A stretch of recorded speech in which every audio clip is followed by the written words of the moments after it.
ஹalleluya. இன்றைக்கு எல்லாருக்கும் வாழ்த்துக்கள். என் நினைவில் இருக்கிற தரித்திரன் ஆவியை இயேசுவின் நாமத்தில் கட்டி போடுகிறேன். கர்த்தர் எனக்கு தமது நல்ல பொக்கிஷசாலையாக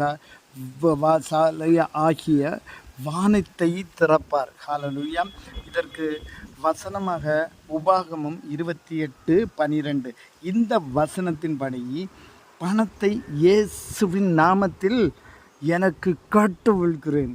உண்மையிலே சொல்கிறேன், என் நினைவுகளில் இருக்கிற தரித்திரன் ஆவியை இயேசுவின் நாமத்திலே கட்டவிழ்த்துகிறேன். இந்த வசனத்தை நீங்கள் கட்டவிழ்த்தி சொல்லும்போது இயேசு நமக்கு வர வேண்டிய பணத்தை சீக்கிரமாக வர செய்வார். ஹல்லேலூயா.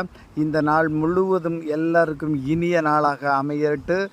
வாழ்த்துக்கள். வசனத்தை பேசுங்கள். பேச பேச அற்புதம் நடக்கும்.